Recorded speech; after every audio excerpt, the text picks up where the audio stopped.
Today's video is sponsored by Surfshark. 2 decades ago now, we were gifted with one of the most iconic wardrobe designs we had ever seen. And now in 2024, a whole new generation is resurrecting the style icons and deeming them the it girls once again. If you've been on fashion TikTok this year, I'm sure you know what I'm talking about, but if not,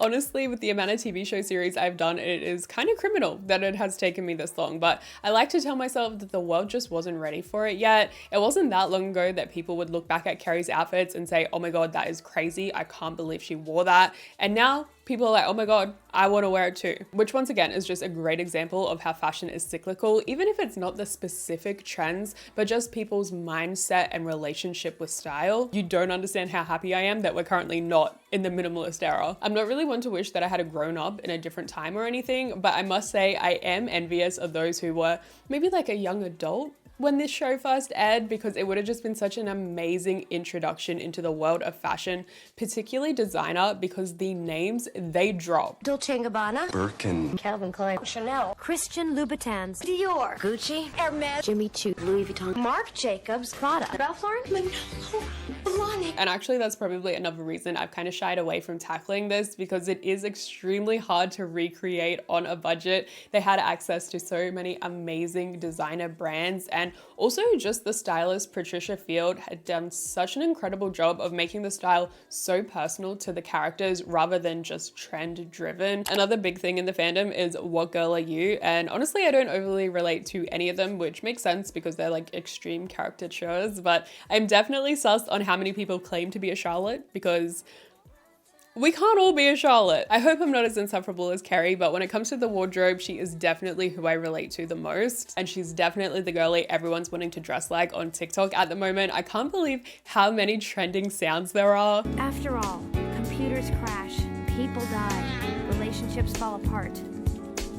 The best we can do is breathe and reboot. That episode, her computer crashes and she has like no concept of backing it up, which is so funny because it's just so of its time. Like, I'm pretty sure the term floppy disk is mentioned. I feel like the equivalent is all the modern day carries needing to be taught about how to actually keep themselves safe online. Don't worry girl, I got you with today's video sponsor, award-winning VPN, Surfshark. Surfshark is a virtual private network available to download now as an app or browser extension. All it takes is a couple of quick and easy clicks to give you peace of mind while you're browsing. They'll protect your personal data by encrypting all of the information sent between your device and the internet. No more companies and bots keeping tabs on you. You can also use the clean web feature to prevent ads, trackers, malware, and phishing attempts. So if you're looking to live your best Carrie Bradshaw life, take the laptop down to the local cafe, get some work done, you're going to log on to public Wi-Fi, this is an absolute must. Without it, who knows what scammers are taking a look. And with Surfshark, you're actually able to have unlimited devices under just one account, which means you always have that sense of security. You can also change your virtual location to access and unblock content from other countries. For example, say I'm having a New York City moment, but I'm a little bit homesick, I'm missing my comfort TV. I can quickly and easily change my location settings back to Australia, and voila, I'm no longer stuck watching USA's version of Love Island. You can actually try this all risk-free because Surfshark offer a 30-day money-back guarantee. And if you want to use my code SPOTLIGHT, you'll score an exclusive deal. At the moment, they're offering 4 extra months for free. I've got the links on screen now, and for more information, you can check out the description box. To me, the key characteristic for Carrie's style has to be experimental, and that doesn't necessarily mean that every look is going to be crazy from head to toe. It just means that she's up to try anything. Sometimes, yes, that does mean you might get a questionable outfit, but other times you might actually get something that is very simple and classic. I think that's why I relate to her the most, because I too am just all over the place, but somehow from the outside still managed to keep it looking somewhat cohesive. She definitely has one of the most unique wardrobes we've ever seen on TV, which, like I said, makes it kind of hard to recreate, especially considering I'm not as irresponsible with my spending. Actually, I feel like the soundbite, Tara Yummy as a mindset, is kind of applicable here, because you don't need to be worried about a copy and paste situation. You just need to try and tune into the frequency that Carrie's on, and I guarantee you'll be able to come up with some fits that evoke the same vibe. Okay, let me just set the scene for you. You got plans to go for drinks with the girls, so you want something fun, something playful, but deep down, you know you're gonna bail and hit up Mr. Big. So you want something that's a little bit sexy as well, and I feel like this outfit is the perfect combination of the two. I feel like she's really big on strapless, particularly with tops, but also dresses sometimes, and she can pull off so many different silhouettes, but there's something about just keeping it simple with the bodycon. I mean, hello, who could forget the floral Dolce & Gabbana? An item that lives rent-free in my head though is this stunning colored patchwork coat, and I am beyond envious, but obviously not accessible to me today, so I decided to stick with the same silhouette though, but opt for this solid red color in a velvet texture, and then bring in that multicolor into the dress instead. I went really simple on the shoe, and originally I was thinking a simple necklace as well, but I was like, no, let's just go all out. She loved a floral motif, often in like a material brooch, but I thought bringing it in with this necklace instead could be cool. I definitely don't have a Fendi baguette for every occasion, so I've opted for this cute little watercolor one because I thought it really complemented what was going on in the dress. I'm not gonna lie to you, I thought I was gonna hate this, but it's actually left me gagged a little, okay? It's not at all in my comfort zone. I'm not big on like a figure hugging, especially a long dress like this, but why does it kind of eat? Another dress moment, but I'd say this one is more daytime appropriate, but we definitely still have somewhere to be. We see her in a couple of different types of sundresses. Personally, I think this is kind of my favorite though. They're really flirty, floral. I mean, this would be bonus points if it had that little flutter butterfly sleeve added to it. Now you might think I'm crazy for this, but I kind of want to go for this little like DIY denim moment. Obviously a lot more casual than what we typically see her style, but I don't know, something about it still feels true to her character in my opinion. I think for the purpose of this video though, a safer option would just be a little shoulder bag like this, blush pink to match in with the dress, and also the shoes. It is very simple. Even the accessories, I've just gone for like an oversized gold hoop, and then of course she's known for her nameplate necklace. I don't have one, but I do have this little Libra moment. Actually, is she a Libra? She's kind of giving that energy, isn't she? If we did want to spice things up with an extra layer, I was thinking maybe a poncho slash shawl sort of moment because she does quite frequently wear them. I love the lace and fringe on this one, but I do wish it just sat a little bit shorter so we didn't lose so much of the dress. Yeah, I definitely prefer this one. I just feel like it flows with the outfit better rather than feeling like some sort of afterthought that was tacked on. I feel like this is another success story, but what are we thinking? Are we leaning more daytime or nighttime Carrie? This is another slightly more chaotic look for her, I guess. It's not extreme by any means, but even in the show, she admits that she doesn't think it's cute enough to wear on a date, which, you know what? I think she could pull it off, but I do understand that a lot of the time her night looks are those more like simple, minimalistic slip dresses, but we see people recreate those all the freaking time. And I'm like, Carrie is a lot more than just like the classic little dress. So I'm representing for... Ladies, I am having an epiphany. The world is made up of two types of women, the simple girls and the Katie girls. I am a Katie girl. I just love the dress and jeans combo. This is actually one of my most worn skirts, and I had never thought to shimmy it up into a little mini dress, but I'm obsessed now. Probably not how I would style it personally, just because, I don't know, the accessories aren't really speaking to me, particularly like headband, headscarf just isn't really my thing, but I certainly feel very Carrie coded. You know the TikTok sound where it's like, how to dress like Carrie Bradshaw, and it's always a boob tube, fitted tank top with an interesting detailed skirt. I wanted to go for that, but also kind of taking inspiration from one of the most infamous looks.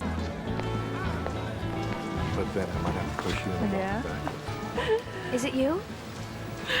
Hey.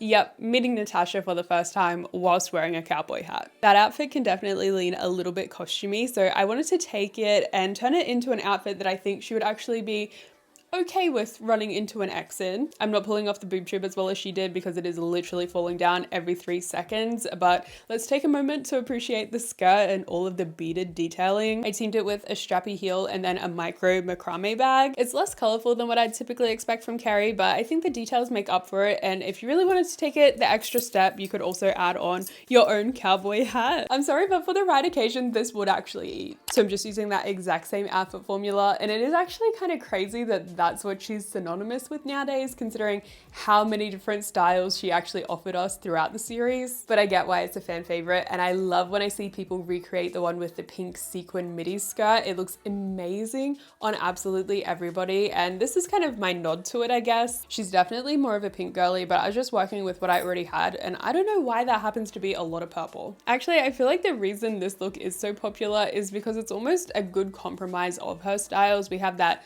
late 90s minimalism, simplistic silhouette, but then we're still not losing that fun, flirty, experimental energy she has. And honestly, I could just go on forever with this combination. For example, what the mannequin's wearing right now is very Carrie Bradshaw coded. Switching it out for something like this skirt would instantly make it a little bit more daytime. It really is just a great formula to be able to add to your repertoire. Obviously, we're taking inspiration from the series finale. I already had this skirt in my wardrobe, so it was pretty much a no-brainer. It definitely feels like a less fancy version of hers. I wouldn't go as far as to call it casual, but I think that what I've paired it with on top definitely toned it down. I couldn't help myself though, because I just love the cut on this jacket. It is perfection and 100% something I could see in her wardrobe too. It does kind of make me want to team it with maybe a brown boot, but I feel like that would be straying too far from the original source material, and I like what we've got going on anyway.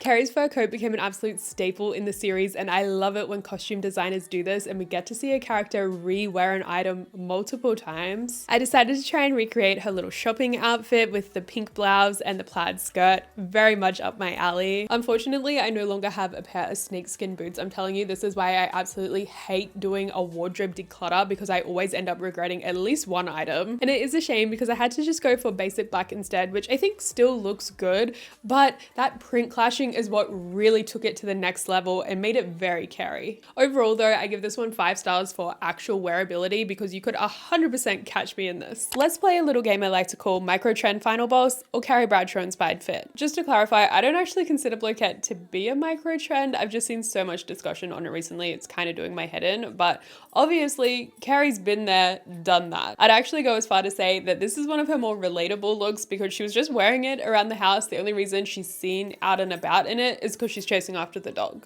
My apologies if the micro shorts are a little too micro. I have literally had them since the Lob City Clipper days, so they've been through it. Paired with the blouse though, I think it is very much the vibe. She kind of has a little slip-on kitten heel like this, but in a red. I don't know, that's a lot of leg for my liking. If I wanted to go for the same color rather than the same silhouette, I do have these little red Mary Janes. That way I could team them with socks for more modesty, I suppose. I don't know, I feel like I just don't have the right shoe, and that's probably going to be super common throughout this video, because shoes are such a big identity in Carrie's wardrobe. I spent $40,000 on shoes and I have no place to live? I can't compete with that. And you guys know me, I love a chunky shoe, which just wasn't what was in at the time. If she was thinking of covering up a bit more, she'd probably just grab the first maxi coat that she saw. And it kind of reminds me of this look, which is actually one of my all-time favorites of hers.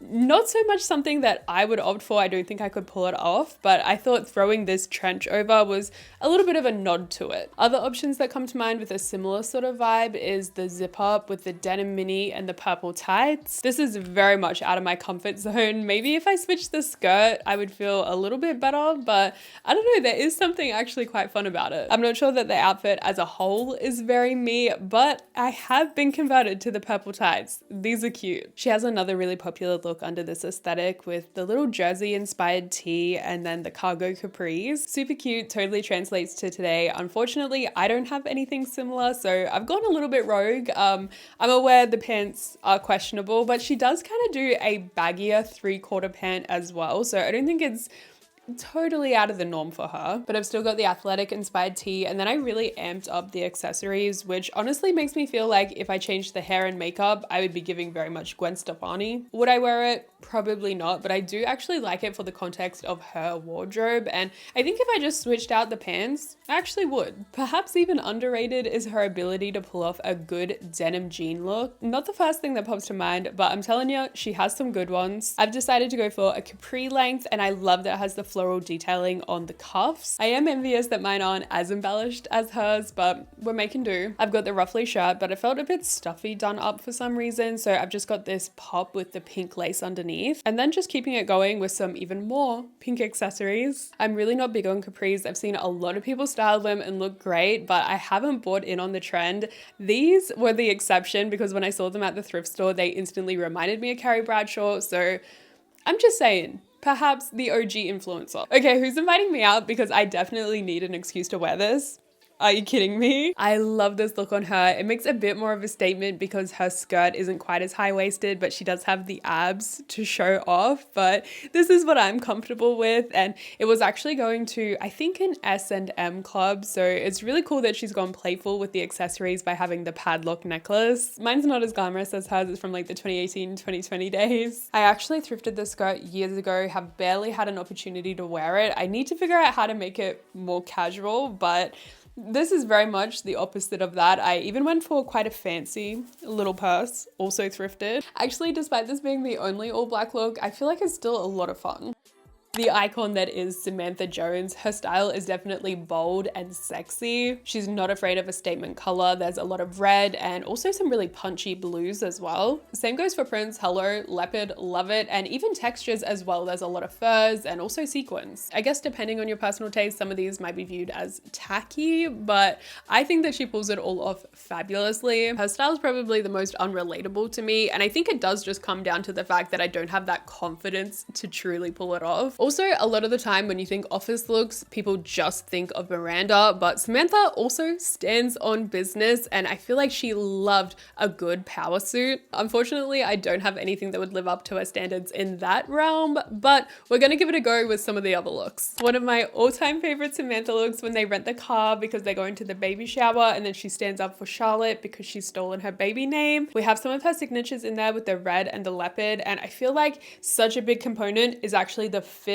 of the pants, and I love these ones. And I can't recall what bag she had, if any, but I thought it'd be nice to tie it in with a little bit more leopard. Like I mentioned before, I'm not exactly a big headscarf person. I think it's because I never know where you're supposed to tuck the hair in, but I don't know, hopefully it's possible. One of my favorites for sure. I could totally see this being reposted like crazy on Pinterest still today. Another red and leopard look, but make it nighttime. I do feel like the evening looks is where Samantha Jones's legacy is created. Like that's how people define her style in their memory. The plunging neckline was an absolute must. I love the fur trim on the coat. Really just anything where the first adjective that comes to mind is fabulous is gonna work. I kept it fun with the sequin bag, and then I wasn't really sure what I wanted to do for shoes, but I'm low-key just sick of the mules, so the tie-ups felt like a good counter. I don't like going out at night, so I don't really see myself taking inspiration from the entire look, but it is a good reminder that I need to break out this coat more while it's still winter because, like I said, fabulous. Since I didn't have a colorful power suit, I thought I'd go for one of her corporate pencil skirt dresses instead. I feel like all this really needed was a classic black pump. Unfortunately, I don't have one. So I tried on this little nude shoe, but it's just not doing it for me. So I'm probably gonna have to go for a shoe that is giving more clubbing than corporate, but you get the idea. Because Samantha always keeps it glam, I thought I'd go for another animal print jacket, this time opting for a trench coat silhouette, just because I feel like that keeps things kind of formal. And just for a change from the previous looks, I switched over to snakeskin instead of leopard. Obviously, I'm not currently a corporate girly, but I must say, if you're ever looking for business attire, please check the op shops. At least here in Australia, you can get some great stuff that is either cute, Portman's, or I think this dress is Tokido, but always amazing quality. And I don't know, just something about the fit is so much nicer than the more modern stuff. The blue sparkly pants set is one of the most memorable in my opinion. Again, another nighttime party gal look. So I'm not feeling the most comfortable, but I feel like we've done the best we can considering. By the way, I am well aware that these are two different shades of blue. It's driving me crazy as well, okay? In a perfect world, I would have loved to have gotten the set from Rezek Studio. Unfortunately, that is just absolutely not in my budget at the moment, but a girl can dream. And actually, I think I would prefer the pink pair, which very much reminds me of a couple of Carrie's looks as well. Honestly, the top doesn't look as offensive in person, but because the sequins are set out in like a checkered print, it looks kind of crazy on camera. Tell me why it is so rare to see someone say that they're a Miranda girl, and I know that a lot of us are pessimistic to our core, so you lying? At first glance, I think people assume that she's the least stylish of the bunch, but I think she's just offering up something different. She serves some great androgynous looks, the athleisure, oversized outerwear, overalls, the ties, which leads me to the office looks. And outside of work hours, she actually has some really fun, flirty looks that I know people would eat up if it was on Carrie. Of course, with her gorgeous hair, she looks amazing in an autumn color palette. And I don't know, I feel like it's kind of overlooked the grace and elegance that she brings to a lot of her looks. I think it's because she has a longer neck, which I can't relate. I'm so short in this area. So I'm very jealous because it means that she's able to rock the higher necklines, a skinny scarf situation. Oh my God. Okay. This is just giving straight up cosplay on me, but it had to be done because it is one of Miranda's most iconic looks in my opinion. And don't get me wrong, it would look incredible on so many people. It's very late 90s New York City street style, but it doesn't suit me at all, particularly these overalls. There's something about like how long the crotch is or something. I don't know. It doesn't work on me. Side note, I actually have a video coming soon where I find out my Kibbe body type and try and dress for that and like my facial essence and everything, which I think is going to be a fun one. Let me know if you can guess what you think I will be, because I also think that could be really interesting. It would also probably mean that I just wasted my money on getting a professional analysis, but anyway. So I'm sorry, I'm kind of throwing off the energy of the look, but the outfit itself I think works really well, spot on for Miranda, although I will say probably somewhat criminal that I've got a New York top on and then Los Angeles sneakers, but let's go Nyx. Like I said, she can actually serve you up a little something, particularly in the summertime in the earlier seasons. This top would look stunning on her. Actually, just picture me with like a reddy auburn hair color.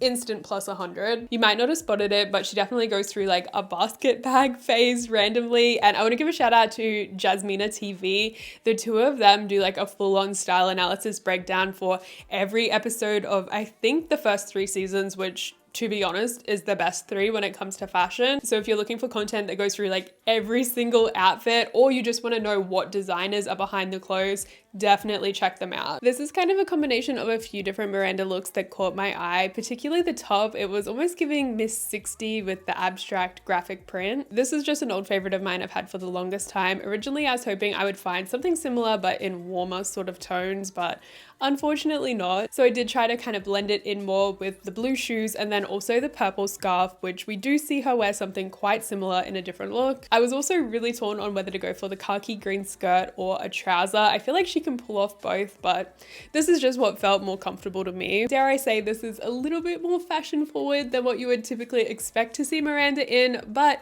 in actuality, a lot of the similar elements are there. Obviously, there was just absolutely no choice but to include a suit and tie look, and I'm sorry I keep referencing the earlier seasons, but once again, I just prefer her more mask-leaning style for the business attire, as opposed to later on we see her more in like the basic pencil skirts, slightly more fitted blazers. I ended up going for the red and blue combo just because it is such a classic. I did switch it up a little bit with the jacket though, just opting for one of her more casual pieces, the leather blazer. Again, my vibe's probably throwing it off a little bit, but I think it works. Charlotte's style is probably the most timeless. You didn't really have to wait for the trend cycle to catch back up. They're the sort of looks that just always look good no matter what the year is. Very preppy, very classic. Ideally, you're gonna want some Ralph Lauren in there. I think it's the silhouettes that keep things really classic with a more modest hemline, but they're not afraid to show a little bit more skin up top. The accessories are never overdone. She does love a good headband though. Potentially the most bang on recreation of the entire video, because I am Charlotte York right now. She is me. This is just such a staple summertime day look for her, the white and hot pink. There was one look I saw where she had an iconic lipstick print skirt.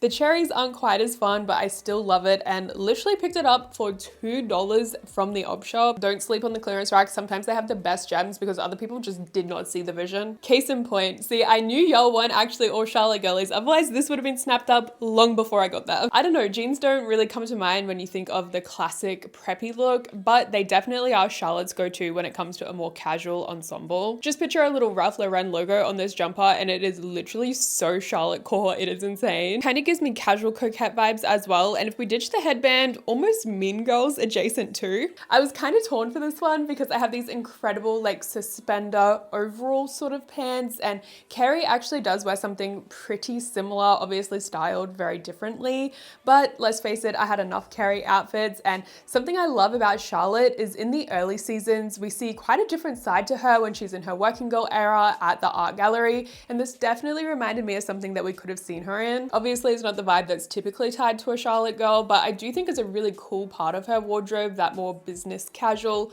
obviously a lot darker and muted tones than what we're used to seeing her in. And she also looks so good in the glasses. Like, why did they take that away from us? Okay, back to another little summer number, because are you seeing this dress?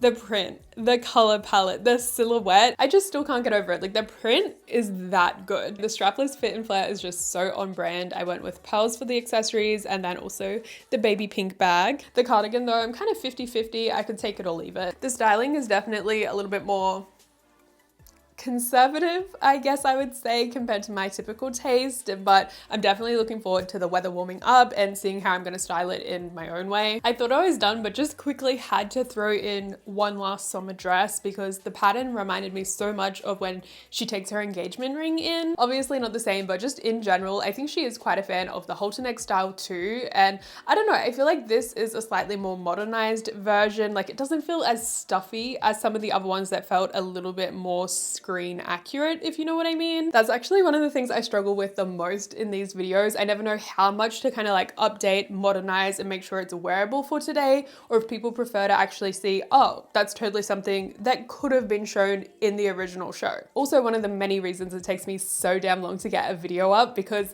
the back and forth in my brain over every minute detail, it's actually hell up here. I really hope you guys enjoyed this. I had a lot of fun, and I was also trying out some new things like the mic and the TV, so fingers crossed everything worked out okay. I've already started on the next character lookbook. I am so keen for it, but I also want to do an underrated style icon sort of situation. So if you have any suggestions that are kind of out of left field, now is your time to shine. And of course, again, a big thank you to today's video sponsor, Surfshark. Make sure you guys check them out. Links on screen and down below in the description box. But thank you so much for watching, and hopefully I see you again really, really soon. Bye!